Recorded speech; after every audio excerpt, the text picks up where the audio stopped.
start. And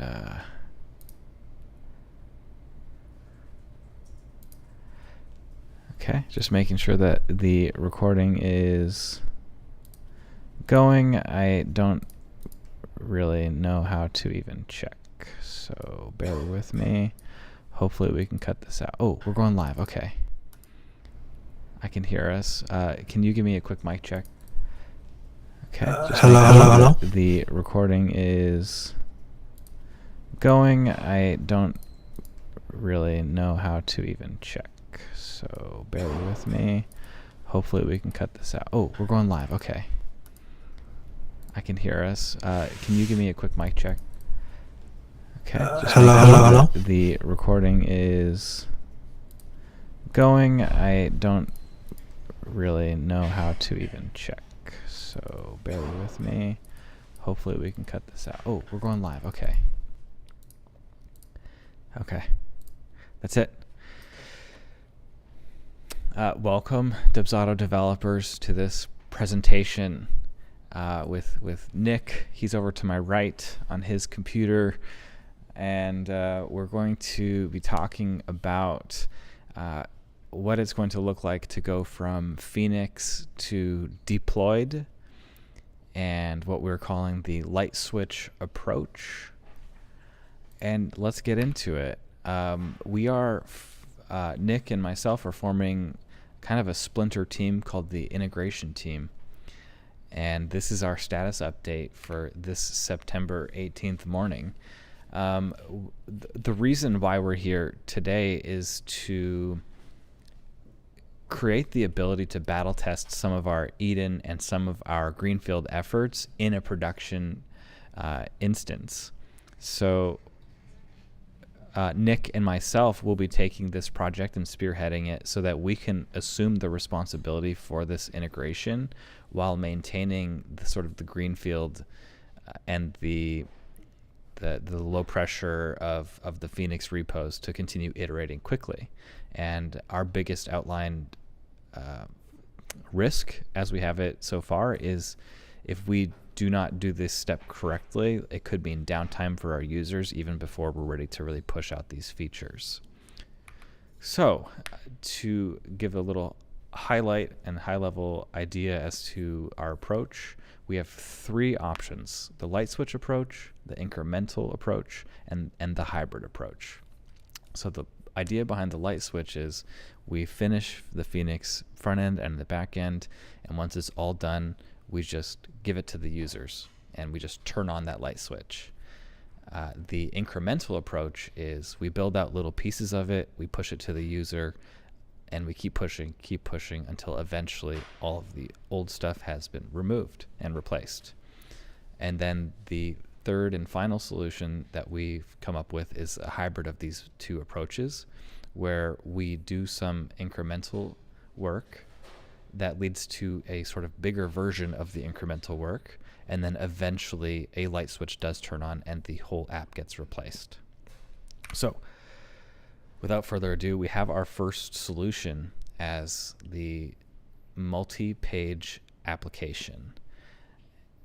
And what this means is we are able to deploy two apps distinctly from each other and route between the two.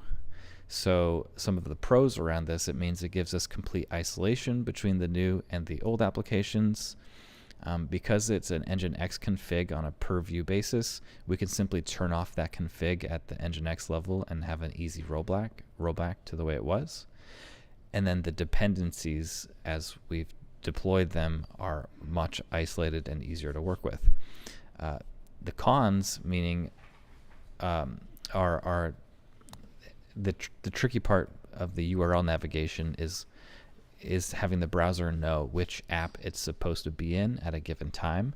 So there could be some additional hurdles to cross if this was a chosen approach. And it does not allow us to bring over individual components, but rather the entire view, which maps to a URL path above. And with that, some of the notes over on that left side is if the top bar on the side nav were different, on either one, that would mean jumping between the apps, there would be slight visual tweaks that we'd have to be concerned with. And yeah, because it has a little bit of Nginx configuration involved in it, deploying this could be a little bit tricky. And we'd have maybe a lot more blocks for all of these new things that we've added in there.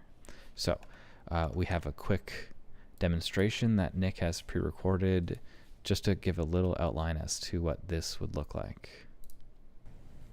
Cool. So the first strategy that I'm going to demonstrate is the multi-page application. I have it loading up to Nginx to demonstrate that we're not actually loading the app itself.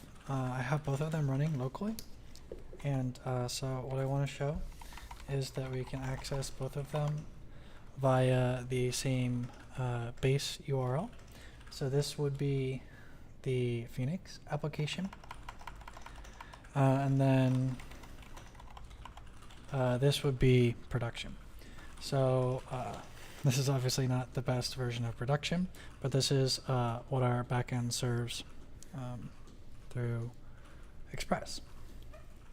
So the way that this actually works would be that we would be routing using URLs, stateful URLs,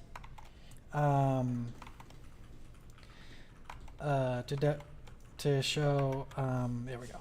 So yeah, we'd be routing using stateful URLs, and we would basically go to the page that we want. We can only display views, but the URLs would carry with them some sort of brand ID or some sort of identifying information that we could retrieve the current state that we need for the page. It uses this configuration file here. So we can load up each one and then the routes individually, and using different versions of regex to basically change things around. The sort of essential detail here is that we prepend the Phoenix repo with a base URL of app, so that then we can navigate anything that hits that to the Phoenix repo and serve the assets and such from there. And anything that isn't having a base URL prepended with app will follow the other repo. So that's how we would basically differentiate between the two and make sure that we're sending the correct data. Okay, Nick, do you have anything to add for this approach before we move on? If you want to unmute yourself. Can you hear me? Yeah. No, I think you covered most of it. I just think that the main thing for me is the views versus components. The strategy definitely. Also, I think it might be easier, given time, to actually have work implement, because it's more like upfront work. Once we get the configurations figured out, adding views is pretty straightforward from an integration perspective. It's only views that we can add, and I think that's probably the number one weakness of the strategy. Okay. Yeah, I think. Okay. And then just to take a look again at the code, I think we had started to define this upstream API, but it doesn't look like you used it. And I think the reason why we saw some of the code leaking through on the existing production repo is because maybe some form of a content header that we didn't set. So the browser was just displaying JavaScript rather than interpreting the JavaScript. But the gist of our approach was just to show that we can move between the two different places. And if we'd like to further advance this, we absolutely could with a little more exploration. So that said, let's move on to the next iteration that we came up with, and this is the ES build approach, which basically is a command, which is outlined here in the black highlighted section, and it says, give me this path, export it to be an importable module by some other program. And what that gives us for the pros column is a hands-on control over what's being deployed. So we say specifically, like down to the smallest grain of JavaScript, what parts that we'd like to have carry over. So we only bring the code that we need to use, keeping this approach fairly atomic. And the biggest thing is it allows us to bring down to the component level. So if we just wanted to ship a button to the API repo, we could. Some of the cons that we ran into right away was that it could possibly inflate the bundle size. And we were able to spend a little bit of time to refine that approach, and we found that we were over bundling by quite a bit. And on our last test, it did not increase our bundle size by more than a few kilobytes.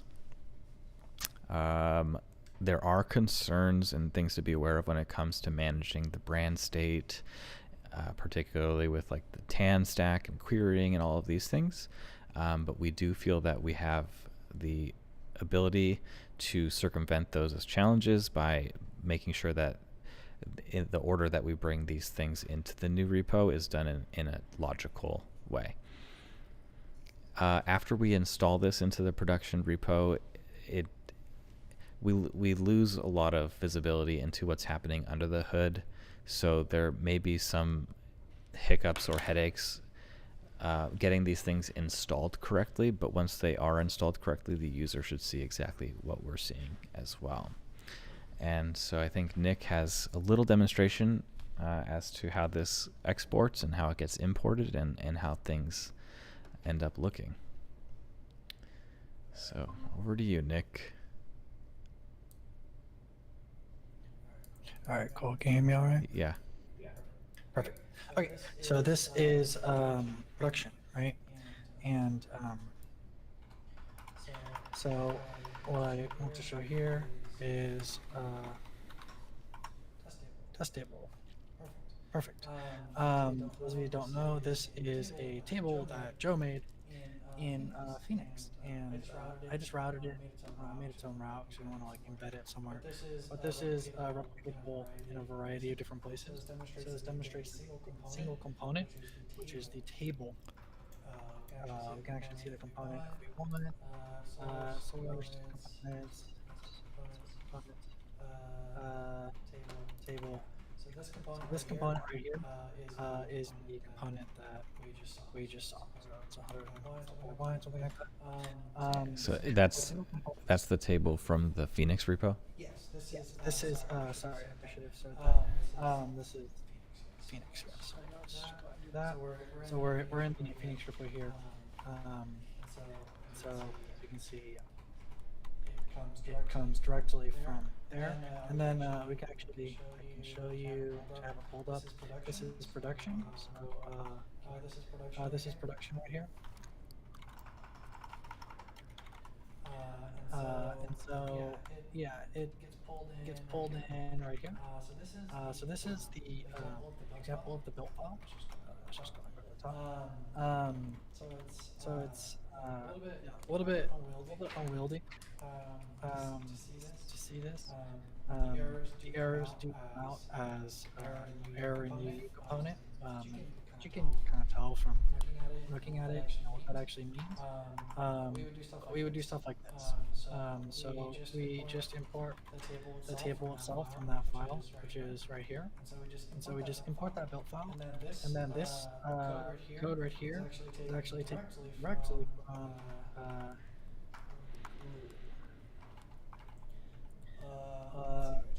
table data stack client. Perfect. So, talk about this. This is where I took the code from. I took it straight from Phoenix, and I just copied and pasted it into the other thing. So these are 101 listing.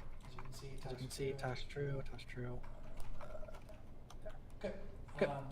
So this is really just a copied and pasted thing. It takes the same props, it does all of that. There is some weirdness that I talked with Joe actually about, where I had to make this be specifically undefined. This was sort of a TypeScript issue because of the build files. This sort of demonstrates like some of the weirdness that might exist, but overall it's not too complaints. Okay, so what I want to show with this how it actually works. Let's do that. So this right here is the setup minus the visualizer for how it currently works in Phoenix. We would be changing it on a separate branch. No one would ever need to see this because we're just building out profiles. But we would essentially be treating Phoenix like a library. And so with the lib configuration, we can create multiple entry points, which would be whatever components or set of components and subcomponents that we want to use. They could just be an entry point. We name them however we'd like. And then we can specify here both options with dependencies to occlude or include. Um, yeah, it doesn't get too much more complicated than that. We can have plugins which do whatever they need to do, and then just export it.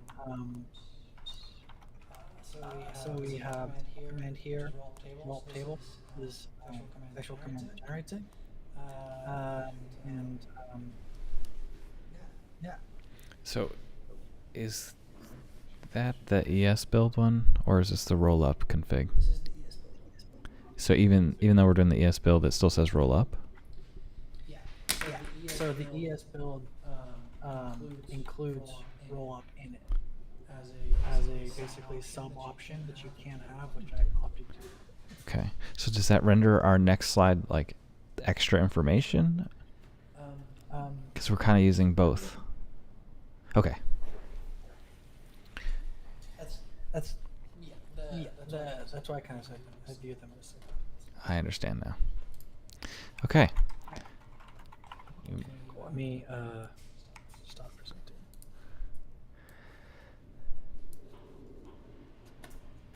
Thank you for sharing that. And if you could hear, that was a toilet flushing.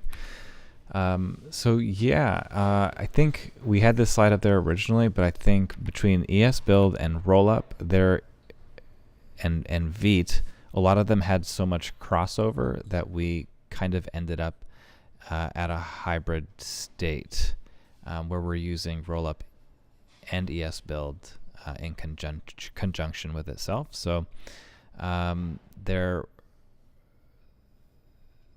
was definitely more structure with this approach. We had that config file, and it's built on top of the tools that we're already using. There was extra configuration that was required, but that is kind of a one-time operation where we are isolating dependencies and outlining what will be available in the new repo versus the old one. So yeah, and then the other con is like it adds a boilerplate that will not need to live in the code base for a long period of time. So that's kind of why Nick's indicating like maybe this is something we store in a separate PR or kind of a separate build step or something like that. So yeah, the kind of the fourth approach that we've come to is a URL put into the cloud with a full production access to the Phoenix repo, to where users could access both hello@dubsauto and beta.dubsauto and see the two apps separately. So they'd be on the beta one, and they would know, okay, maybe they're here to experience a new Dubsauto, and they get the chance to see where we're currently at. You know, maybe it's half finished, but at least they get the chance to have this completely new interaction with Dubsauto. This would keep our deployments very separated because it would have a whole different domain and can be proxied through Google Cloud or Nginx or however we'd prefer to work with it. And it would allow us to test the full suite of what's happening behind Phoenix. And yeah, some of the cons though is that anyone that has the URL that we define, beta.dubsauto, could be shared with other people. So there's something to be mindful of. It's not really going to be restricted to any set of users unless we really wanted to get fine-tuned with it. And then we don't want to publish a beta.dubsauto with a code base that is not prepared prepared to be in a production environment. So we want to make sure that the authentication and authorization and all of the other security concerns are confirmed prior to rolling into this strategy. So let's talk timeline for a second.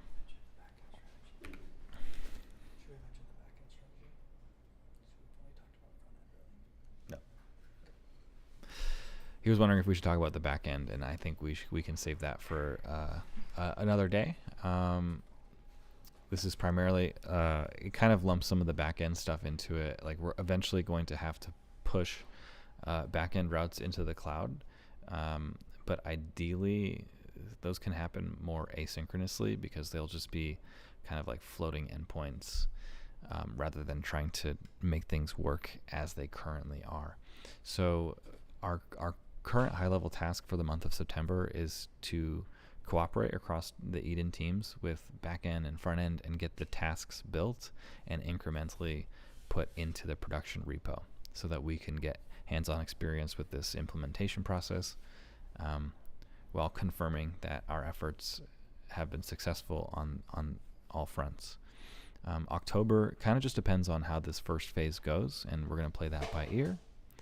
And we'd love to shoot for a November launch of the beta site so that we can at least get maybe some internal people testing it.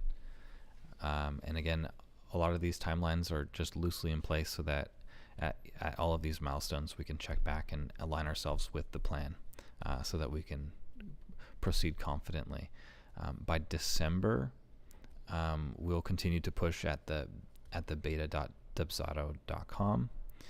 And by January, we would like to turn the Eden light switch on, which would basically be like transferring Hello Dubsado to be the beta.dubsado. So definitely a lot of details to get captured into one slide, and we'll definitely continue to iterate this plan and build up on its robustness and its exactness in the coming months. But this is the high level goal set here.